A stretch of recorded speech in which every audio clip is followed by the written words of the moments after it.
goal is to help us appreciate what God did make. And not maybe in the way that we traditionally think of it, but we're going to try to go a little bit deeper with it. And of course, we're going to look at Genesis 1, since that's the account of creation. But let me start out by illustrating this, if I can. If I told you that I made a case, a wood case for a grandfather clock, which I've not done, not yet anyway, but if I told you that I made the wooden case for it, would that be impressive? Well, probably. You'd probably think, well, that's kind of neat. But what if I told you that not just did I make the case, but I also made everything inside of it? What if I made the inner workings of the clock itself? Is that impressive? Yeah. I don't know how to do that. I don't know how you do that. But if you make all the gears, you make all the movements for the clock, that's pretty impressive. If you make the chimes, if you make the glass even, you make every part of it. Is that more impressive than just making kind of the shell? Yeah, it is. Well, what did God create? Did He create just the shell of the universe? Or did He create all the inner workings too? And that's what we're going to try to discover as we look at this tonight. Well, let's talk for just a minute about the creation account. As in the first couple of chapters of the book of Genesis that tell us exactly how the world came into being. I guess it's really the first chapter, and then we get to see the seventh day after that. But in this first chapter of creation, it is unfortunately brief. It is a very short account, and if it were up to me, if I were the editor of the Bible, I think I would drop some of those names that are listed out in the book of Nehemiah of all those people that worked on the wall of Jerusalem. I think I'd cut those. I cut the first 11 chapters of the book of First Chronicles because I don't need to know the entire lineage of every Israelite that's ever been born. But I might just dedicate those chapters to the creation. Because I have a lot of questions about the creation and exactly what took place. And I don't have as many answers as I would like. Now that being said, the creation account is plenty for us to know exactly what we need to know. And even enough for us to speculate on some things beyond just what we have to know. So when we look at this account, we don't get to see everything. Now the other side of this is that because we live on earth and because God made the earth as a place for human souls to live, the creation account is very earth-centric, meaning it's focused on the planet Earth. Why? Because that's where the souls are. So it doesn't tell us exactly how the stars were formed because it doesn't matter in God's plan of redemption for mankind. It doesn't tell us how other galaxies were formed, even though that would be fascinating. It doesn't tell us. Why? Because it's just not as important as the reality of Earth itself and then the humans that will be created there. So the creation account, I guess in that sense, is kind of lacking. And yet it tells us plenty and tells us enough for what we need to know to be able to follow God. But one thing that it does is it tells us, at least to an extent, what God did create. So here's a strange question for you, but what is nothing? What is nothing? Nothing, of course, is nothing. And I guess you could break it down into no thing. And it can be described as the universal negation, meaning that if there's a possibility for anything, nothing says no. It won't be. So when we say nothing, I think a lot of times we think of darkness, or we think of, I don't know, I think I might go to the vacuum of space and think, well, maybe that's nothing. But that's not even quite nothing. And that's what's so strange to us as humans, because we live in this reality, we live in this universe, and we can't imagine that before the universe existed, there was nothing. And I mean nothing. So what didn't exist? Well, go to Genesis chapter 1. In the beginning, okay, before the beginning didn't exist. That's the first thing. God did exist, but He created the heavens. Those didn't exist. The universe, or the earth didn't exist. It was without form, it was void. Okay? Without form. Form is something that exists. Even the earth in some kind of blob state that it was in existed. So before the creation, that wasn't there. And we see the Spirit of God hovering over the face of the waters. Did the waters exist? Nope. Did water itself exist? No, it didn't. God said, let there be light. There was not light before the creation.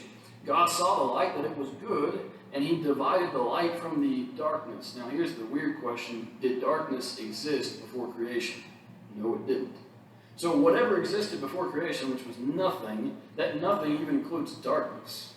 I don't know how, but it wasn't dark and it wasn't light, because those things exist in our reality, and they just cannot exist when there is nothing. And so the evening and the morning were the first day. Of course, evening and morning and day did not exist before creation either. So when we say nothing, we really mean nothing, and that applies to a lot of things. Certainly you would say that about physical matter in the universe. There was no physical matter whatsoever. There were no atoms, there were no compounds of any kind, there was no light, which isn't really even matter, but there was nothing of that sort. There's also no, and this sounds strange too, but there was no time or space. So in our universe, we live within space, and we live as there's a series of events that take place that we call time. And there's a progression of those events, and we call that time. And that, as far as we know, did not exist before the beginning. And we'll talk more about all this as we go through, but if there's no time, if there's no space, if there's no physical matter, then what existed? Nothing. And it really means nothing. There's a phrase for this that comes from Latin, and it's essentially creatio ex nihilo, which means created out of nothing. But it's that term, or just ex nihilo, that's used to refer to this. Out of nothing. And I don't know if we can possibly understand how nothing it really is, but it was nothing. So what is left then? Well, again, if you say something like the vacuum of space, a vacuum is something. It's not nothing. So even a place where there's no atmosphere, that's still something. It's still space. And that means that it is something. So again, we're trying to say it was absolutely nothing. Now, quick note, if there was nothing, then how could God exist? Well, okay, that's a good philosophical question. The simple answer is, without getting too deep, that God created. As in, there was nothing, but God created everything. Does God need everything in the universe to exist? No. He doesn't need anything in the universe to exist. He exists in and of himself. It'd be kind of like saying the analogy of the grandfather clock. After I build the case and build the clock, does that mean that I am now subject to that space? Am I confined within the space of the clock that I made? Do I have to stuff myself in the cabinet of the clock? No. Why? Because I created it. And we wouldn't assume that anything else that's created that you have to be inside of it. And so God is not inside of what he created. He's outside of time, he's outside of space, and he's outside of matter. That sounds strange, but that's a spiritual being, and we're seeing that from a physical perspective. So nothing existed. So then the question is, what was created? Now I know it's simple enough to read through the first chapter of the first book of the Bible, and that's good, and we can read the things that are created, but I don't think that gives us a full appreciation for what God made. So what did God make? Well, let me define my purpose first. Because I know for myself, and I know for probably most people, when we think of the question, what did God create? We probably think of things. God made the earth. God made the skies and the seas, and he made the animals, and he made the plants, and we think of the things that God made. And all of that is true, but there's more to it than just the things, and that's what I want to try to emphasize tonight. When we say that God created the universe, I don't want it to be that we just say, well, God made rocks, and that's neat. That's good, but God did so much more than that. And hopefully we can appreciate that over the next few minutes. So what exactly did God create? We'll go back to Genesis chapter 1 and verse 1. In the beginning, God created the heavens and the earth. I just said that in the beginning there was nothing. Before this point there was nothing. And so in the first book, in the first chapter, in the first verse of the Bible, what is it saying to us? Well, it's saying that God created two things. What did he create? I guess all three, actually. In the beginning. What is that? That is time. God created time. He couldn't say in the beginning until time had started. So God, in a sense, starts the clock when it comes to time. And God says, okay, I'm going to set this running, and now events can play out, and you can have history, and you can have the future, and you can have the present. But up until this time, there was nothing. So God creates time. In the very first 3 words of the Old Testament, in the beginning, God creates time. Second thing, it says that God creates the heavens and the earth. Now here's what's funny about this phrase. Again, we're at the very beginning of the Bible, and already there's something that we're going to miss if we just stick to what the English says. Because in Hebrew, they don't have an actual word that means universe. They don't have a word like the Greeks had of cosmos that means everything. They don't have a word for universe as we use it today that means everything that we know. So instead, they used an idiom, a figure of speech. And the figure of speech is the heavens and the earth. And to the Hebrews, they understood that to mean everything. Both the heavens and the earth physically and everything that exists beyond that. So in the beginning, God created time. And in the beginning, God created space. And of course, by extension, since he creates the earth here, he creates matter as well. So those 3 things, those 3 major elements, the foundations of our reality, are created in the first verse of the Bible. It explains how everything is here, just in that one verse. But God creates both of these things. Now, time's probably a complicated topic for us to think about, and space is a complicated topic for us to think about. I don't mean outer space where the stars are. I mean space as in a dimension in which people live. But God creates it, and he creates these things first. If I can use an analogy, it's probably not a great analogy, but if God were a baker, and God wanted to make a cake, the first thing he would need to do is mix the ingredients together, right? What happens if you just, in the air, crack an egg and open the egg up? Well, what happens if you start to pour flour just into the air? Well, it's just going to fall. Nothing's going to happen. So first God creates space. He creates the mixing bowl first, and then he starts to put in all the things that make up creation. So God creates this space, and this space is really big. I don't understand why it's as big as it is. It is really big. The only good way I know to illustrate the size of the universe is this.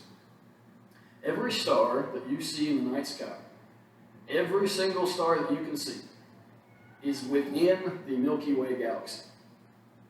One galaxy, the galaxy that we're a part of. Every star you've ever seen in the sky is part of that galaxy. And currently the estimate is there are over 100 billion galaxies.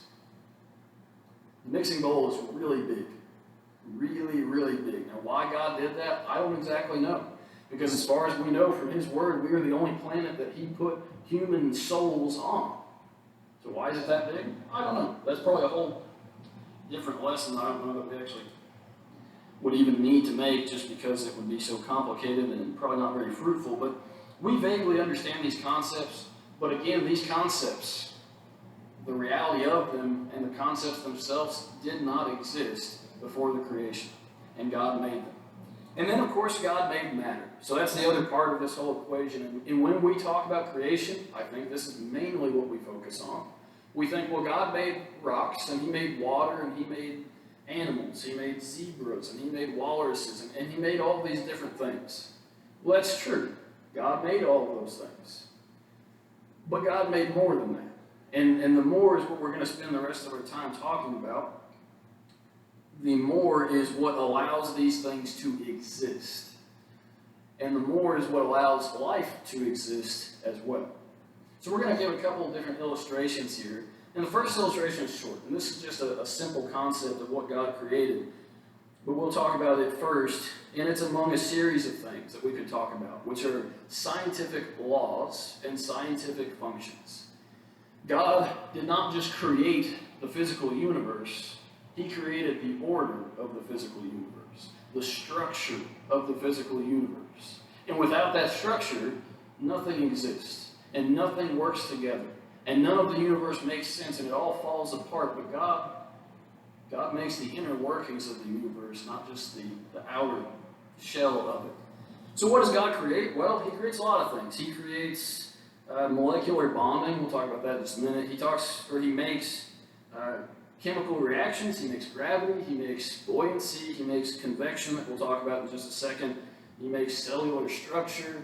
He makes a lot of different cycles that recycle things over and over again on Earth. He made the oxygen cycle, the nitrogen cycle, the nutrient cycle, the rock cycle, the water cycle, take your pick. But God put all these things in place, and so life exists and flourishes on Earth. What if God didn't create that? What if God just created matter? Does that do anything? If he just said, here's atoms, there's no life, there's no structure, there's no form, there's no way that those function together. So if all he did was create matter, it doesn't really make any difference. God has to create so much more than just that matter. A couple of examples, like I said. First example is convection. Now, what is convection? Well, convection, this is a real oversimplification of it, but basically it's the concept that we're aware of that heat rises and things that are cooler sink. Okay? Well, we understand this, we experience this. If you go downstairs right now, it's cooler downstairs. It always is, and it's always warmer up here. And we get that. But this principle of convection applies on a much larger scale. So why does it matter to life on Earth? Well, let's start with this. What happens on a global scale with convection? On a global scale, there's actually a few ways this applies, but it allows for the circulation of hot and cold air. And what does that do? Well, it carries moisture with it. And what does that do? Well, it produces weather patterns and weather systems. If convection doesn't exist, just this simple law of science that says that heat will rise and cold will sink, if that doesn't exist, we don't have weather. That could be important. Of course, this also applies to oceans. This also applies to the Earth's core and the mantle. The magma heats up, comes to the surface, it cools down, and goes back toward the core.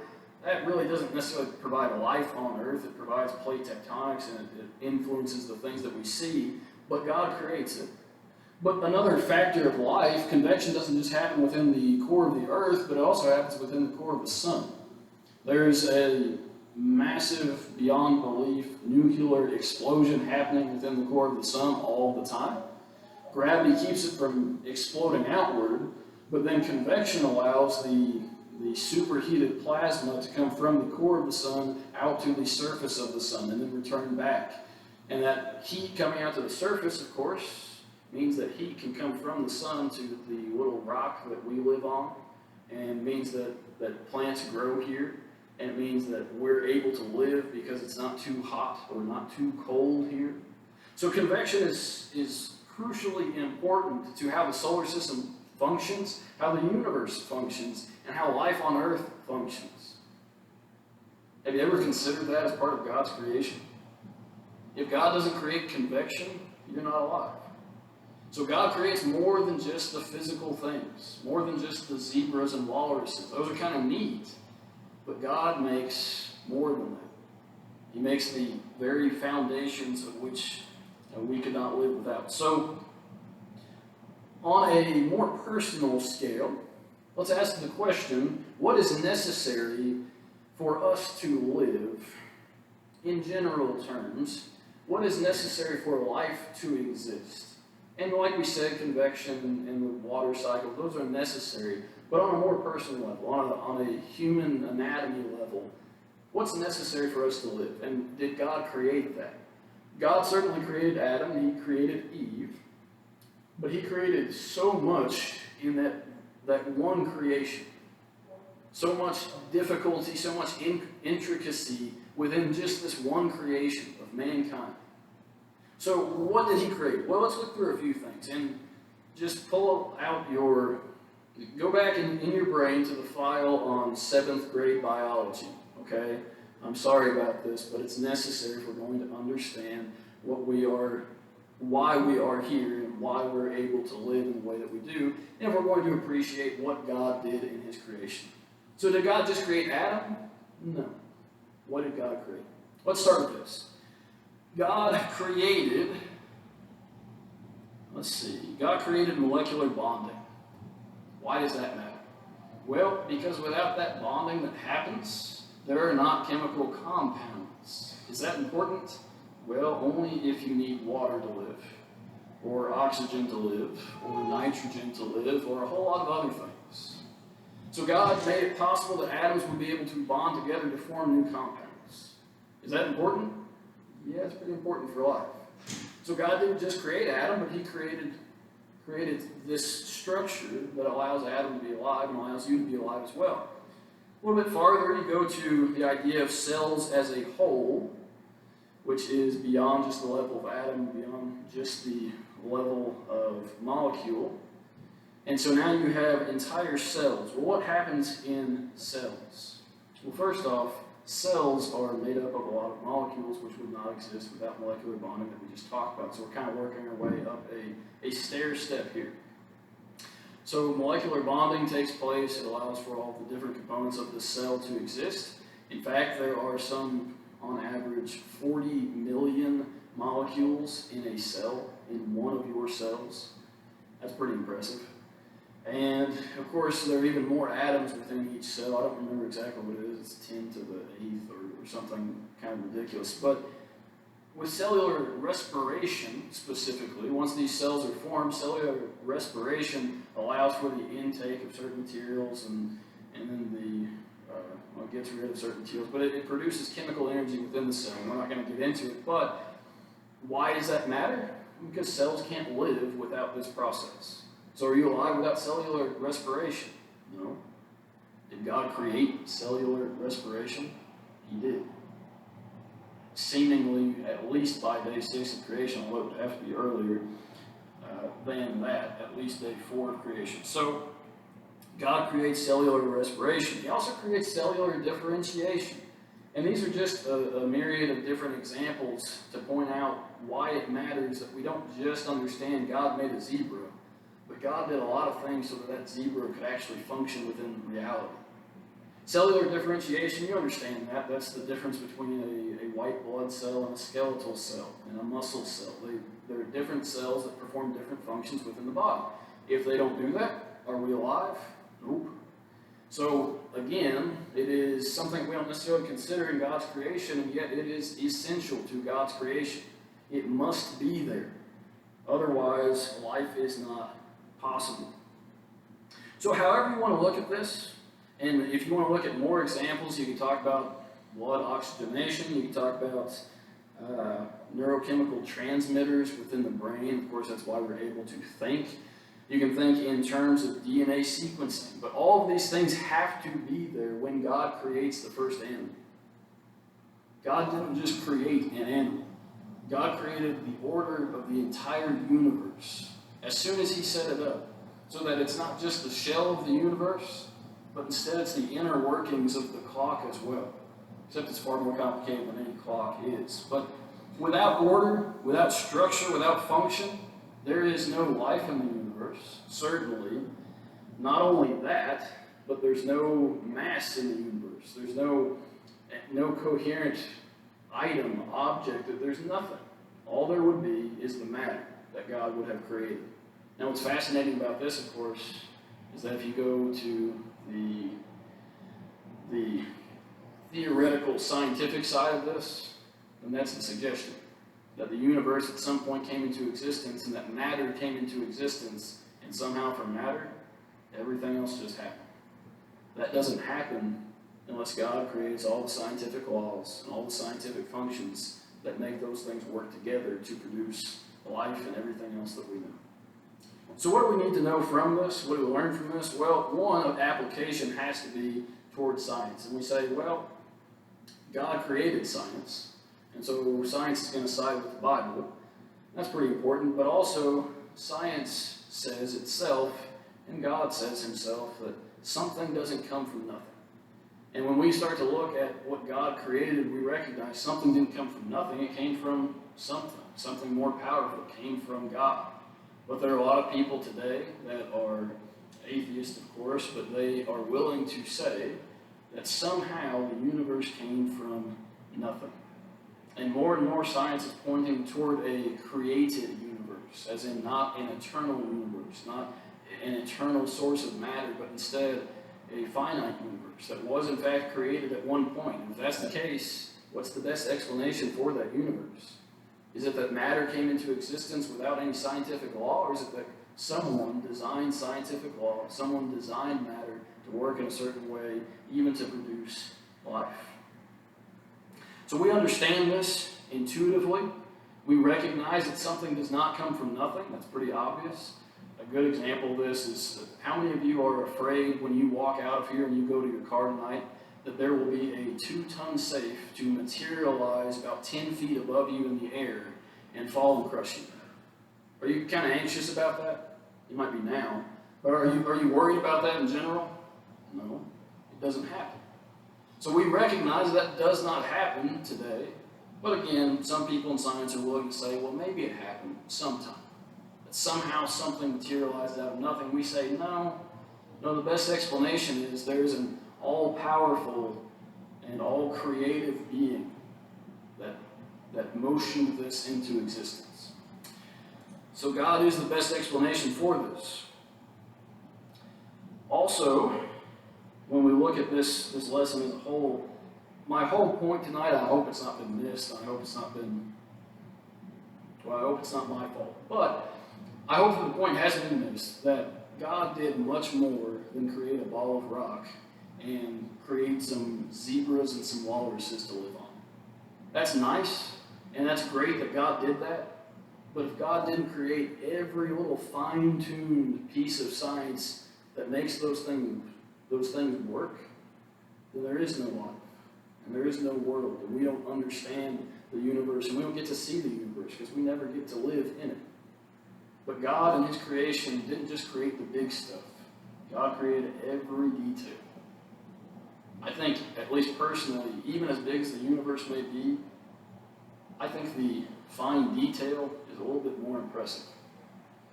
It's kind of like in woodworking or in any kind of craft, you could say, well, somebody made a really big box. That's neat, but it's probably not as impressive as somebody that hand-carved a lion's face into something. Why? Because sometimes it's in the detail that the most impressive things lie. And that's certainly true of God. So God doesn't just create, in this case, the case of the grandfather clock, but He creates everything that goes inside of it. And He starts that process. He allows for us to see everything that's in existence today. And of course, with that in mind, another argument for God comes up, which is that if the universe shows this much design and this much thought and this much input, then that design requires a designer. Not time, not chance, not any number of things that could have happened. It requires someone to intentionally, willfully make all of this happen. Of course, we believe that to be God Himself. So if God made all of this matter, if God made more than just this matter, but all the things that hold that matter together, then what can God not do? If God created everything in the known universe, and if God created even the smallest things in the universe that hold it all together, then is there something that God can't do? The answer to whether or not God can do something, or what could limit God, the answer is nothing. No thing. The universal negation says there is nothing. Absolutely nothing that God can be prevented from doing. Which means tonight, on a more practical note for you and for the invitation, that God is all-powerful, and more importantly for humans, God is all-loving. And God desires that you come to Him. And tonight, no matter the sin that you have in your life, tonight, no matter how far you stray from God, God can still redeem you because He can do anything. Hopefully you're convinced of that tonight, but tonight if you need something from the church, tonight if you have any need that we can help you with, or that God can help you with, please respond to the invitation now as we stand, as we sing.